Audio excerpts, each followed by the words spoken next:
Está reunida a Comissão Executiva, vamos olhar para aquilo que tem sido o desenrolar deste futuro conturbado da zona euro, da Europa também, e obviamente uma posição concertada dos 20 principais bancos europeus relativamente às agências de rating. São convidados desta edição Diogo da Silveira e também Vítor Gonçalves. Agradeço aos dois a vossa presença. Diogo, começo por si para lhe perguntar como é que olha para este desenrolar da situação europeia, sempre cada vez mais conturbado, com uma solução cada vez mais difícil e com a Grécia, com eleições apontadas para daqui a um mês. Infelizmente, os desenvolvimentos muito recentes não são com certeza positivos, não são pelo menos positivos no sentido da estabilidade e da redução da incerteza, que é sempre algo que os mercados valorizam. Desse ponto de vista, a evolução é negativa. Um primeiro aspecto talvez que eu realçasse é o facto de agora se considerar por vezes que o problema está na austeridade e a solução está no crescimento e na expansão. Crescimento e expansão são com certeza importantes, mas não esqueçamos porque é que temos austeridade. Temos austeridade porque aqui ainda há uns meses atrás o grande problema que tínhamos de resolver era a crise económica e financeira. Logicamente, no par de meses desde os quais estamos a tentar resolver, teremos caminhado, provavelmente, a nível europeu, mas ainda muito há para fazer. E, portanto, esquecermos o problema de base e agora preocupar-nos só com o tema da austeridade não me parece adequado. Penso que os raciocínios que são assim muito curtos e muito rápidos é que estão a criar esta instabilidade, em particular nos países, como foram mencionados, nomeadamente na Grécia, onde um dos aspectos que está a ser mais levantado é o tema do crescimento. Com certeza que todos estamos favoráveis ao crescimento. Os franceses também o mostraram recentemente. É preciso não esquecer, primeiro temos de resolver o problema da crise antes de pensar no crescimento. Professor Vítor Gonçalves, como é que olha para esta situação e, sobretudo, para cada vez mais vozes e cada vez mais importantes que falam de uma necessária saída da Grécia e da zona euro de uma forma controlada, dizem. Não se percebe bem exatamente o que quer dizer este controlado.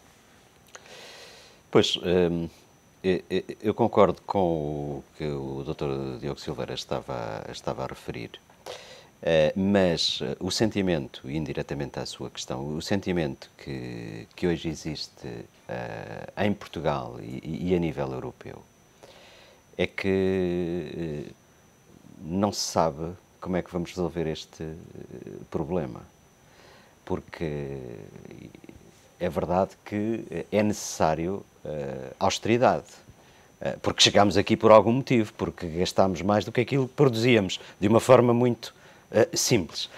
E tivemos uma economia, como se costuma dizer, e temos tido uma economia demasiado alavancada no crédito. Temos em Portugal e noutros países da Europa, naturalmente, grande parte deles, com uma honrosa exceção nestes últimos tempos da Alemanha. Mas, como a receita que foi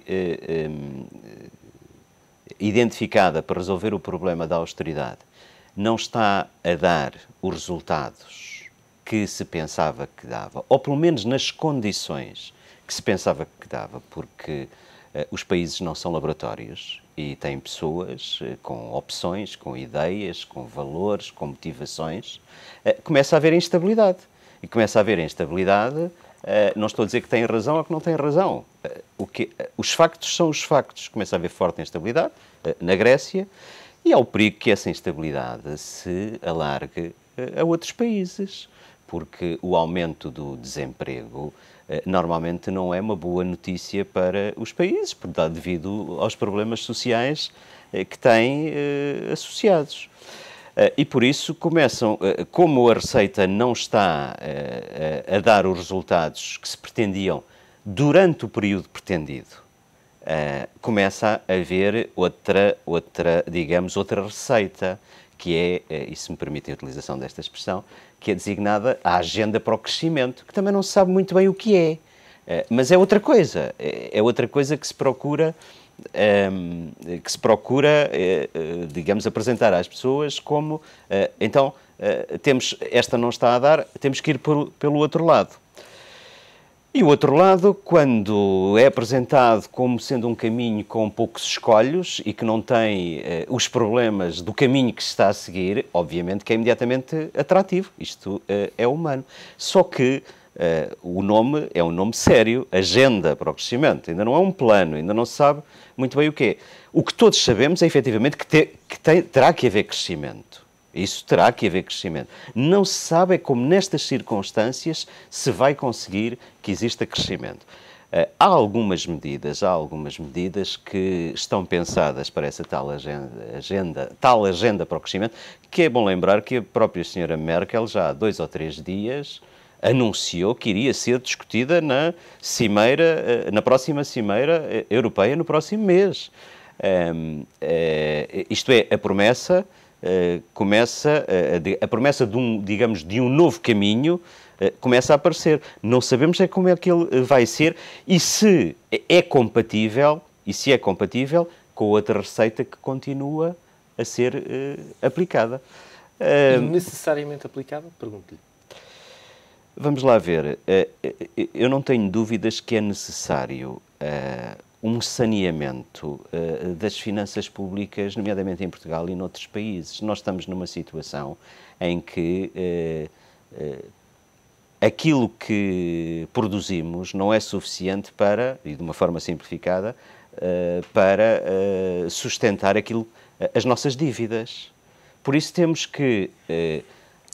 só temos 2 soluções. Ou começamos a produzir muito mais e é preciso que nos comprem, porque não é com apenas o crescimento interno, porque isso até teria outro tipo de implicações, e não é no espaço de 1 ano ou 2 que nós, de repente, conseguimos triplicar as nossas exportações. Isso não é possível. Não é possível em termos práticos. Podemos apontar um plano, mas não é possível em termos práticos. Por isso, a solução não pode vir apenas de um aumento extremamente significativo das exportações, porque não é possível, porque não temos também a inovação suficiente a nível empresarial, não temos as posições de custo a nível empresarial que o permitam, não temos a própria máquina comercial das empresas para, de repentinamente, começar a vender... Não temos crédito para conseguir fazer esse E não temos crédito para fazer os investimentos necessários para aumentar repentinamente a nossa produção, ou as nossas produções.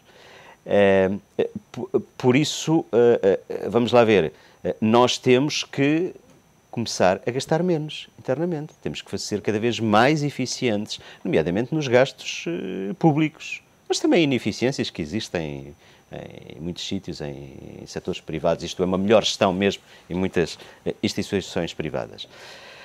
A questão que se pode levantar é se o ritmo de diminuição de gastos é aquele que está planeado. Mas que tem que haver uma diminuição de gastos, tem que haver uma diminuição de despesas, naturalmente que tem que haver, porque nós estamos numa situação de desequilíbrio. Diogo, relativamente a esta questão, muitas vezes compara-se a questão das finanças públicas com aquilo que é uma dieta de qualquer um de nós. Pode haver a tentação ao lançar uma agenda para o crescimento de, uma vez pecar o resto do tempo, ou seja, regressarmos àquilo que era uma época de grandes investimentos públicos, de construção de grandes infraestruturas, para tentar tirar de facto esta massa de gente imensa que está no desemprego na maior parte dos países, mas ao mesmo tempo levar a um aumento do endividamento, um aumento do déficit e sobretudo a um não aumento da competitividade. Com certeza que existe esse risco. A solução mais fácil é sempre essa solução expansionista. Se pensarmos, foi com certeza uma parte dessa política que nos levou onde estávamos. E mesmo se a vida é feita de ciclos, convém aprendermos com os erros passados. Esse tipo de políticas, pelo menos da forma como foram introduzidas nos anos anteriores, e em muitos países, e em décadas anteriores também no Japão, para falar até de fora da Europa, levaram sempre a impactos positivos no curto prazo, mas depois o que mais caracteriza é o aspecto de bolha, e depois volta tudo a regressar ao ponto de partida nos elementos, nos indicadores positivos sobre os quais trabalhámos, empresa e riqueza, entretanto tendo acumulado em geral uma dívida, por um lado, e, por outro lado, não tendo melhorado aspectos de competitividade, ou só marginalmente. Com certeza que investimentos em infraestruturas têm sempre um impacto marginal positivo do ponto de vista da competitividade.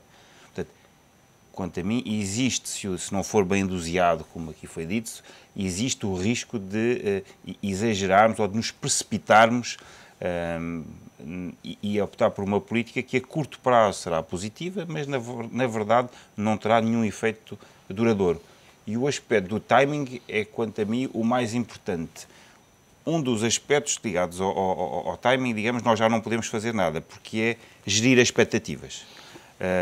Acho que alguns países o fizeram melhor que outros. Eu penso que em Portugal foi algo que foi bem feito por força das circunstâncias, ou seja, foi explicado que este momento difícil seria longo, seria comprido. E, portanto, temos em Portugal um pouco menos, claramente, de perturbação social do que temos noutros países. Porque eu penso que foi um país onde, desse ponto de vista, as expectativas do conjunto do quadrante político português fez uma boa gestão. Já noutros países, não. Quando essa gestão não é bem feita, mais rapidamente se torna insuportável e mais distúrbio social cria. E mais pressão põe na política. O segundo aspecto do timing, eu acho que o segundo aspecto ainda o podemos trabalhar, é o facto de aceitar que vai demorar ainda algum tempo. Com certeza que temos de dar objetivos, que eu diria de uma forma muito simples, mais sexy para as pessoas, mais entusiasmantes, não é? E, portanto, temos de introduzir aqui uma agenda não só económica, para utilizar uma expressão, mas uma agenda política e falar de aspectos que não sejam só de economia, de dívida. E, desse ponto de vista, começarmos a falar de uma agenda para o crescimento faz, com certeza, todo o sentido. Vítor Gonçalves, vamos olhar para aquilo que são os números das principais economias da zona euro, Portugal, Alemanha e aquelas que revelaram durante estes últimos dias os valores de crescimento do primeiro trimestre. Portugal registra um comportamento um pouco melhor do que no trimestre anterior e claramente acima daquilo que eram as previsões iniciais. Ainda calculo que seja muito longínquo para fazer previsões para o final do ano. A Alemanha continua, de facto, a ser o motor da Europa, praticamente o único, juntamente com a Áustria, embora numa pequena dimensão em termos de ponderação. Há, de facto, aqui também, do ponto de vista das empresas portuguesas, um esforço grande para conseguirem continuar a ganhar cota de mercado nos mercados internacionais, exportando mais. Existe evidência que sim. No entanto, relativamente a essa notícia, e penso que não devemos desvalorizá-la, porque nós precisamos muito de boas notícias, mas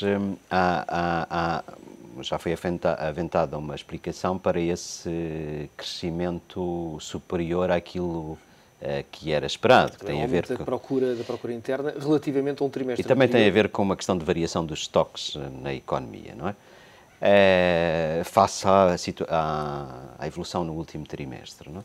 Bem, mas apesar de tudo,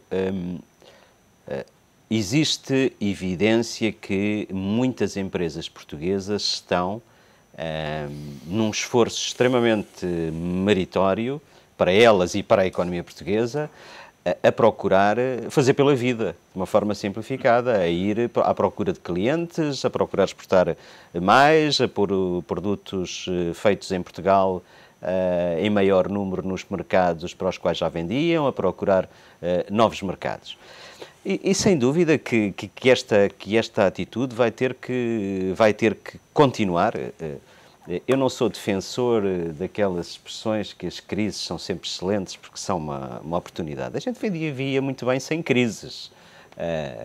Éramos bastante mais felizes se não vivêssemos com crises. Mas a verdade é que quando estamos no problema, se não queremos que a empresa se afunde ou se não queremos morrer, tentamos ir procurar soluções para ultrapassarmos. Bem, neste caso, a necessidade, como se costuma dizer, aguça o engenho. E o que está a acontecer com muitos empresários portugueses é que o seu engenho está a ser desenvolvido. E ainda bem, porque não estão numa atitude passiva. Agora necessitamos cada vez mais. Há mercados que continuam por ser explorados. O mercado asiático, vários mercados asiáticos continuam abertos para muitos produtos, muitos serviços portugueses. Agora, isto é muito fácil de dizer, naturalmente. E nós temos aqui um pequeno pormenor, é que às vezes conseguem-se contratos mas depois não há financiamento para assegurar a execução desses contratos de vendas, o problema do crédito à economia. E esta situação é uma situação que tem que ser seriamente equacionada. A verdade é que não serve estar a culpar os bancos portugueses, porque os bancos portugueses neste momento estão, tanto quanto está aqui um banqueiro, mas tanto quanto se sabe, estão a procurar cumprir o melhor que podem e que sabem, porque têm que cumprir rácios que são internacionais. E por isso uma parte importante da solução passará por atuações que não estão a nível de Portugal, mas estão, por exemplo, a nível do Banco Central Europeu. Por isso, voltando ao início da sua questão, não há dúvida que a economia, o setor exportador português está a responder muito bem. Precisamos que continue mais empresas a responder melhor, mas as empresas também têm que ser apoiadas, nomeadamente, por exemplo, pela rede das embaixadas que existe neste momento em Portugal, a famosa diplomacia económica, que precisa cada vez mais de ser dinamizada e precisa de que o crédito, que é uma grande dificuldade, seja canalizado para iniciativas que podem ser rendíveis, não é? Diogo, esta questão do financiamento é importante, sobretudo numa altura em que os bancos, não só na Europa, não só em Portugal, um pouco por toda a Europa, em Espanha então a situação é bem mais grave do que aquela que vivemos em Portugal, estão a necessitar de injetar muitos milhões de euros naquilo que são os capitais próprios, obviamente esgotando aquilo que é um estoque já muito limitado de dinheiro disponível. Certo, os bancos, na verdade, também são empresas e, portanto, também têm as suas dificuldades, as suas necessidades de reestruturação, sendo um setor particularmente importante para a economia, são acompanhados por uma regulação muito próxima, muito taxativa, muito top-down, e neste momento existe efetivamente um conjunto de obrigações para a totalidade dos bancos que fazem com que o disponível para apoiar a economia seja reduzido. Por um lado, o dinheiro disponível por parte dos acionistas está a ser canalizado para respeitar o pedido de aumento dos rácios de capital, que já muito foi debatido, se não será procíclico, não é? Porque, como sabemos, e relembrando, não é? O crédito que um banco pode conceder depende dos capitais que tem, não é?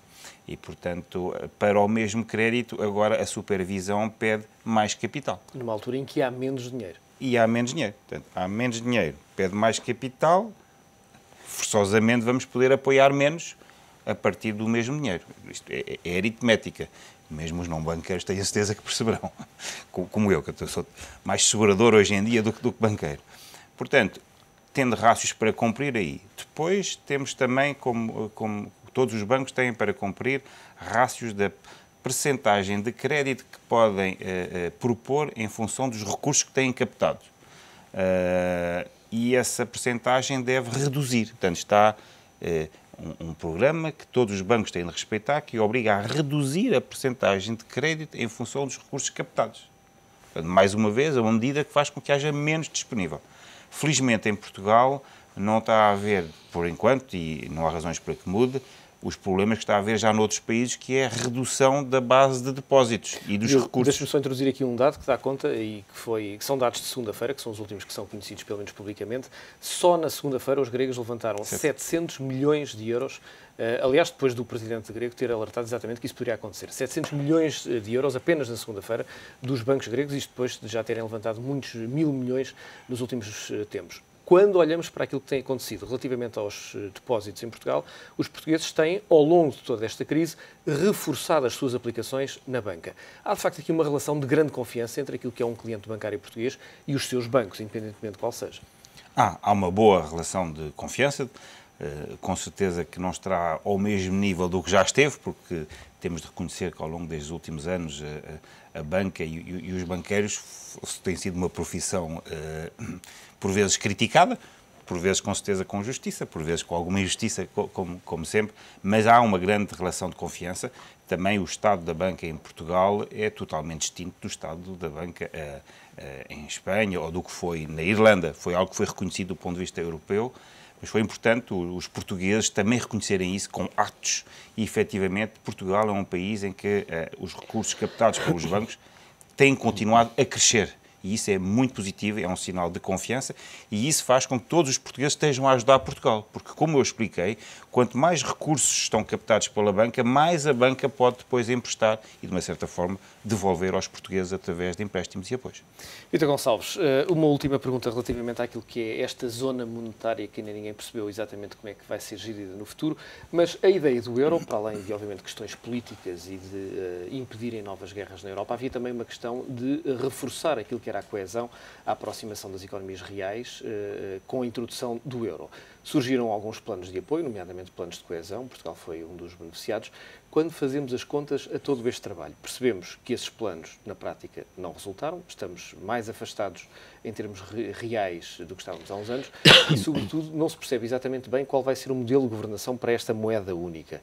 Parece-lhe que vai necessariamente sofrer fraturas ou vamos ter que avançar para um modelo que ainda não temos neste momento e qual será esse modelo? Bem, eu posso apresentar algum cenário, porque ninguém sabe realmente o que é que vai acontecer, não é? E só com uma bola de cristal. Como dizia no início, na apresentação deste programa, várias vozes a nível europeu e a diretora do Fundo Monetário Internacional já começaram a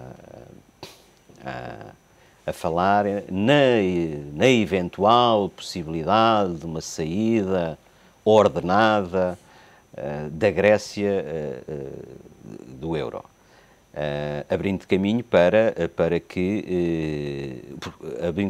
que os gregos peçam para sair, porque eles não podem ser legalmente não podem ser expulsos, não é?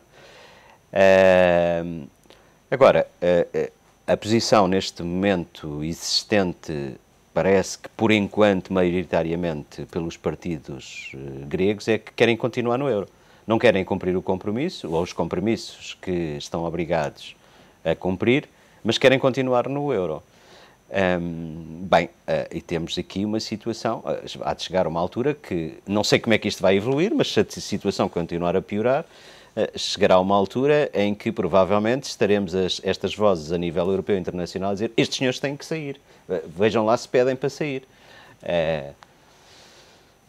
Porque se continuar a falar no mesmo tom e se as condições se continuarem a degradar, como infelizmente parece ser o caso na Grécia. Se eles saírem, se houver uma saída do euro da Grécia, não se sabe, uma saída ordenada a gente sabe o que é, pronto, saem, no outro dia as notas euros são carimbados a dizer provavelmente dracma, durante 2 dias ou 3 o sistema financeiro está encerrado e há uma desvalorização do dracma relativamente ao euro, que neste momento estima-se que possa andar entre os 20% e os 50%. Há várias previsões relativamente pensa-se que o dracma relativamente ao nível médio da produtividade europeia deverá desvalorizar em termos de 20%, em termos relativamente à produtividade alemã deverá andar entre os 40% e os 50%.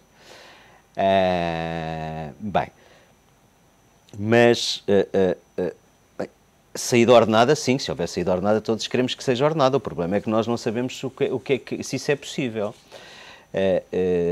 As convulsões que podem existir, o que é que pode existir naquelas fronteiras, não sabemos. Não vale a pena estar a apresentar cenários catastróficos que já aconteceram noutras alturas na Europa, mas a verdade é que neste momento nós não sabemos o que é que pode acontecer. Como também não sabemos a tal questão de se os gregos eventualmente saírem, começar-se a olhar para Portugal se haverá pressão para que depois também... E as pressões como é que acontecem? As pressões acontecem que, de repente, para as taxas de juro para Portugal podem começar a aumentar muito. E essas são as pressões. Podem começar a aumentar muito, porque o nível de risco percebido pelos investidores internacionais, como eu digo, percebido pelos investidores internacionais, aumenta e as taxas de juros aumentam. Bem, e nessa situação, Portugal, pois, começa a ter dificuldade em contrair qualquer empréstimo a taxas de juros que possam vir a ser pedidas. Isto pode-se transmitir a Espanha, pode-se transmitir a Itália, pode-se transmitir à França. Não sabemos. O que me custa muito a acreditar é que se a Grécia sair, continua tudo como está. Dizendo, pronto, eles saíram, agora vamos nós tratar da nossa vida. Isto é, o risco tem muito a ver com a psicologia das pessoas, dos investidores. E essa, de facto, não é uma ciência exata. Não, não é. Vítor Gonçalves, Diogo da Silveira, é sempre um prazer contar com o vosso, esse sempre lúcido comentário. Desejo o resto de uma boa semana. Fica por aqui a Comissão Executiva, que continua nesta semana a olhar para aquilo que é um futuro incerto do velho continente.